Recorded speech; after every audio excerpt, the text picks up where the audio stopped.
दोस्तों इकाई 3 की यहाँ बात करने वाले हैं जिसका नाम है जेंडर, बालिका शिक्षा, निर्धन वर्ग एवं अल्पसंख्यक।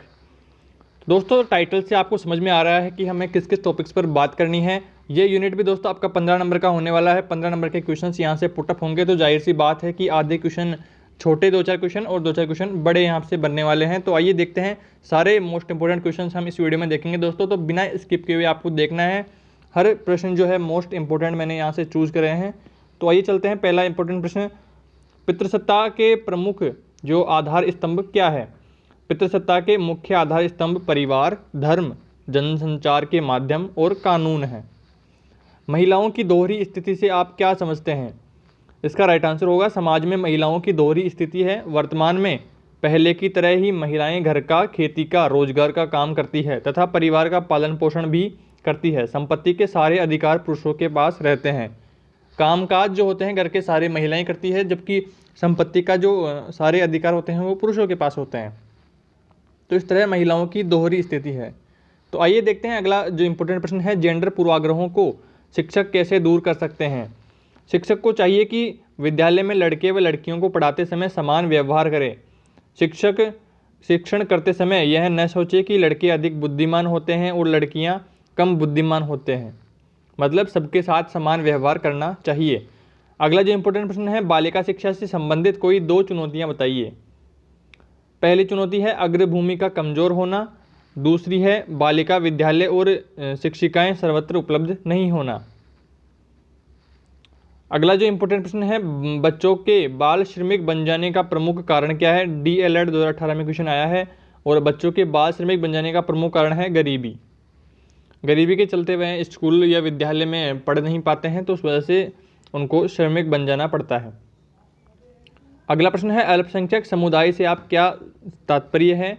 DELED 2016 में क्वेश्चन आया है। सारे जो क्वेश्चन है दोस्तों वेरी इंपॉर्टेंट है, बिना स्किप किए हुए आपको देखना है। भारत एक विशाल देश है, यहाँ कुछ लोग धर्म व भाषा के आधार पर जनसंख्या से कम हैं, अतः इन लोगों को सरकारी विकास की सुविधा के आधार पर अल्पसंख्यक समुदाय में माना जाता है। भारत में मुसलमान, ईसाई, जैन आदि अल्पसंख्यक समुदाय में आते हैं। इनके विकास के लिए अलग अलग विभाग बने हुए हैं। अगला जो इंपॉर्टेंट प्रश्न है दोस्तों, अल्पसंख्यक समुदायों की शिक्षा व्यवस्था के बारे में जानकारी दीजिए। DELED 2016 में क्वेश्चन आया है और इसके अथवा में जो क्वेश्चन है, अल्पसंख्यकों को शिक्षा से जोड़ने के लिए सरकार क्या कर रही है? अल्पसंख्यकों की शिक्षा व्यवस्था के लिए सरकार काफ़ी प्रयत्नशील है। अल्पसंख्यकों के लिए उनकी बस्तियों या मोहल्लों में ही मदरसे खोले गए हैं तथा अन्य सरकारी व गैर सरकारी स्कूलों में भी उनको प्रवेश दिया जाता है। उन्हें सरकार की तरफ से प्रथम कक्षा से ही छात्रवृत्ति की व्यवस्था भी करी गई है। अगला इंपॉर्टेंट प्रश्न है, पितृसत्ता से क्या अर्थ है? इसकी प्रमुख विशेषताएं बताना है। पितृसत्ता का शाब्दिक अर्थ की जहां बात करें तो पिता या कुलपति, परिवार का बुजुर्ग पुरुष या मुखिया की सत्ता या शासन। आजकल इस शब्द का इस्तेमाल आमतौर पर पुरुष सत्ता दर्शाने या उन शक्ति संबंधों को बताने के लिए किया जाता है जिनमें पुरुष महिलाओं पर हुक्म चलाते हैं। पितृसत्ता एक ऐसी व्यवस्था है जिसके अंतर्गत पिता या कोई पुरुष परिवार के सभी सदस्यों, संपत्ति व अन्य आर्थिक साधनों पर नियंत्रण रखता है तथा वही मुखिया माना जाता है। वंश या खानदान पुरुषों के नाम से चलता है। पितृसत्ता या पुरुष प्रधान समाज व्यवस्था में पुरुष का दर्जा महिला से ऊंचा होता है। पितृसत्ता की मान्यता है कि महिलाओं को पुरुषों के अधीन और उनके नियंत्रण में रहना चाहिए। यह विचारधारा महिलाओं को पुरुषों की संपत्ति का एक हिस्सा मानती है। सभी धर्म पितृसत्तात्मक है और महिलाओं के बारे में लगभग समान विचार रखते हैं।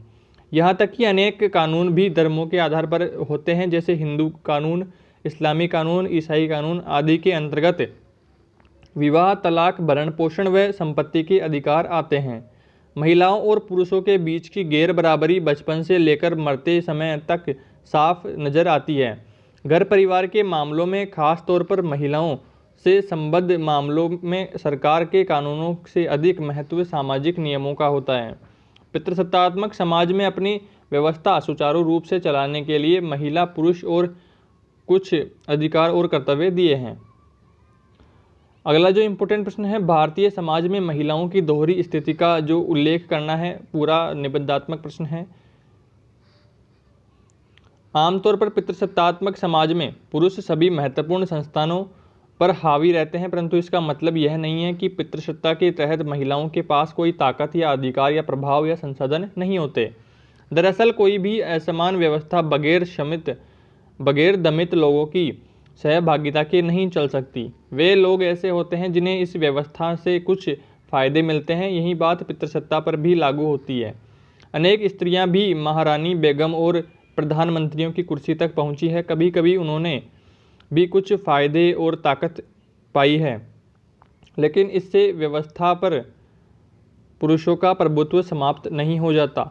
महिलाओं को कुछ सीमा तक बर्दाश्त किया जाता है या कुछ फ़ायदे देकर अपने बड़े फ़ायदे के लिए इस्तेमाल किया जाता है। महिलाएं खुद भी इस व्यवस्था का अहम हिस्सा है और इसमें से अनेक ने इस व्यवस्था के मूल्यों को अपना लिया है। पितृसत्तात्मक सोच उनकी सोच बन चुकी है। समस्या यह नहीं है कि महिलाएं क्या है और क्या करती है, बल्कि महत्वपूर्ण यह है कि उनकी क्या अहमियत है। लोगों की अहमियत तय करने का अधिकार किसके पास है। ऐसा नहीं है कि पितृसत्ता के तहत महिलाओं के पास कोई ताकत नहीं है। समस्या के पूरे ढांचे के साथ और ढांचा पुरुषों द्वारा बनाया हुआ है, जो अंततः उनके हित में है। सास बहू के बीच तनाव को यह कह भी प्रचारित किया जाता है कि महिला ही महिला की दुश्मन होती है। हमारे परिवार में पुरुष सूरज की तरह है, जिसकी अपनी रोशनी होती है। उनके हाथ में संसाधन और आमदनी है, आने जाने, फैसला लेने की आज़ादी है। औरतें उपग्रहों की तरह होती है, जिनकी अपनी कोई रोशनी नहीं होती है। वे तभी चमकती है जब सूरज की रोशनी के संपर्क में आए। इसी वजह से ज़्यादा सूरज की रोशनी पाने के लिए महिलाओं में आपसी होड़ चलती रहती है। बगैर सूरज की रोशनी के कोई ज़िंदगी नहीं। अगला जो इम्पोर्टेंट प्रश्न है, विद्यालय के अंदर जेंडर की विकृतता किस प्रकार उत्पन्न होती है एवं इसे किस प्रकार बढ़ावा मिलता है। विद्यालय एक नए और बेहतर समाज के आदर्शों और व्यवहारों को साकार करने की सचेत कोशिश कर सकता है। राष्ट्र निर्माण में विद्यालयों को यह साफ तौर पर अपेक्षा की जाती है कि वे भारत के संवैधानिक आदर्शों व मूल्यों को सीखने में बच्चों की मदद कर उन्हें सक्षम नागरिक बनाएंगे। पर यहाँ विद्यालय बहुत विकट स्थितियों का सामना करते हैं और उसके लिए उन्हें पर्याप्त रूप से तैयार करने की ज़रूरत सामने आई है। विद्यालयों के संचालन में विभाग के कर्मियों, प्रबंधकों व शिक्षकों के जेंडर संबंधी विचार प्रमुख भूमिका निभाते हैं। व्यक्तिगत स्तर पर सभी लोग अपनी अपनी वैचारिक यात्रा में अलग अलग पड़ावों पर हो सकते हैं। कुछ जेंडर क्षमता के विकास से काफ़ी आश्वस्त होंगे और कुछ उनके विरोध में भी होंगे। कई लोग व्यक्तिगत आस्था के बिना ही औपचारिक स्तर पर कई कार्यवाहियों में भाग लेते होंगे, क्योंकि वे शासन की व्यवस्था में हैं। दूसरी तरफ समाज के दबावों का सामना करने का जिम्मा भी विद्यालय का होता है। वह ऐसा कुछ रकम से नहीं किया जा सकता जिसके समाज में प्रतिकूल असर पड़े। ऐसे में प्रगति हो पाई है वह भी सिमट गई है या मिट सकती है। उदाहरण के लिए कक्षा में लड़के व लड़कियों को अलग अलग बिठाना या बाहर के कामों में लड़कियों की जगह लड़कों को ही भेजना ऐसा व्यवहार है जिसकी अपेक्षा अभिभावक करेंगे और सह शिक्षा वाले विद्यालय इसका उल्लंघन नहीं करना चाहेंगे। यौनिक या लैंगिक बंटवारे पर आधारित सभी संस्थागत व्यवस्थाएं सिर्फ प्रशासनिक सुविधा का मामला होती है, लेकिन वे विद्यालय की रोजमर्रा की जिंदगी में लैंगिक भेदभावों को बढ़ाने के काम आती है। एक खास व्यवस्था के हाजिरी रजिस्टर में लड़के और लड़कियों को अलग अलग सूची का बना होना था, जिसकी एक अनिवार्य व्यवहारिक उपयोगिता विद्यालय बोर्ड को लैंगिक आधार पर मासिक हाजिरी के आंकड़े भेजना था। लड़के और लड़कियों की हाजिरी अलग अलग ली जाती थी और उन्हें गैर हाजिर बच्चों को अपने अपने लैंगिक वर्ग में अलग अलग गिनना होता था। लैंगिक तौर पर बटे रोजमर्रा के काम काजों से बच्चों का सामना करीब करीब सभी सह शिक्षा वाले विद्यालय में हर रोज होता है। लैंगिक फ़र्कों पर आधारित होने की वजह से कामकाज की व्यवस्थाएं लैंगिक भेदभाव और बच्चों में लैंगिकता की धारणा से को वाजिब ठहराने के काम आती है। इस बात को पहचानना जरूरी है कि विद्यालय के सामाजिक संस्थान के अंतर्गत इन रोज़मर्रा के कामकाजों के जरिए बच्चे घर की तुलना में ज़्यादा औपचारिक तरीके से कर्मकांडीय तौर तरीकों के साथ लैंगिकता का एहसास कर पाते हैं।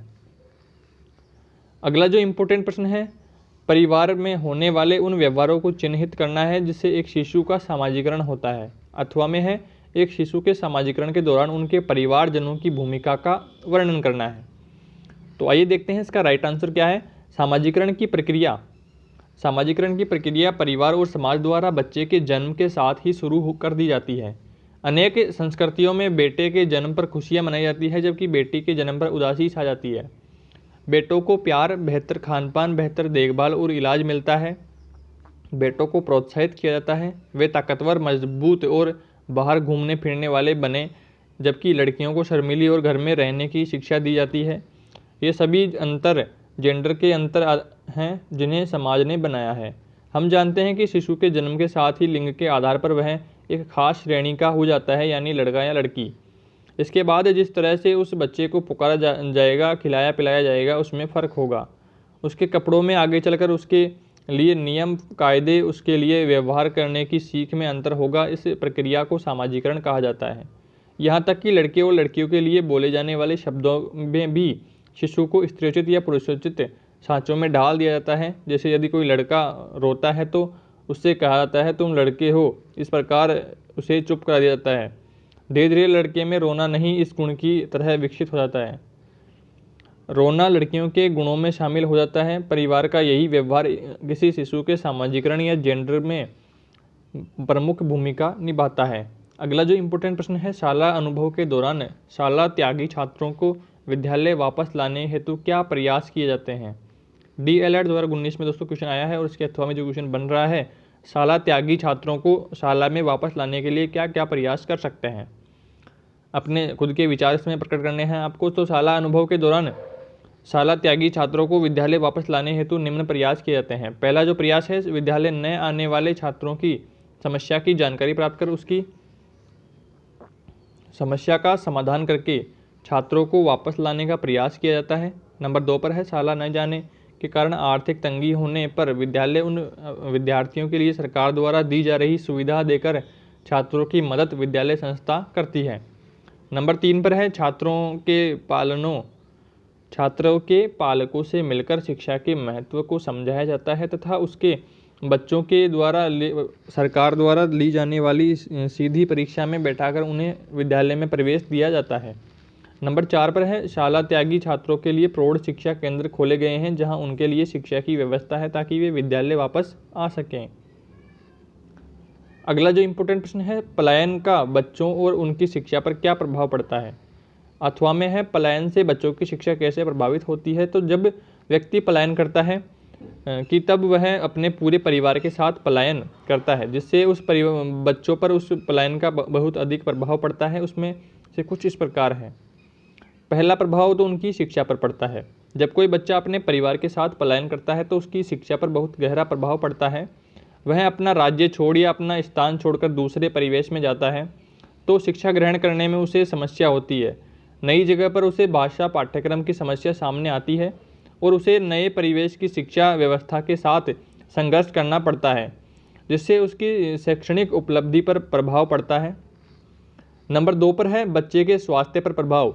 जब लोग एक स्थान से दूसरे स्थान की ओर पलायन करते हैं तो उनकी जलवायु वातावरण में परिवर्तन होता है, जिसका प्रभाव बच्चे के स्वास्थ्य पर पड़ता है।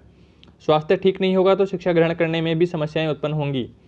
नंबर 3 पर है, बच्चों के संस्कार का प्रभाव। जब व्यक्ति पलायन करता है तो वह अपनी संस्कृति छोड़कर दूसरी संस्कृति के लोगों के बीच जाता है। हर जगह की संस्कृति में अंतर होता है, जिसका प्रभाव भी बालक पर पड़ता है, जिससे वह अपनी संस्कृति को छोड़कर दूसरों की संस्कृति अपनाता है। इस वजह से भी बालक की शिक्षा पर प्रभाव पड़ता है।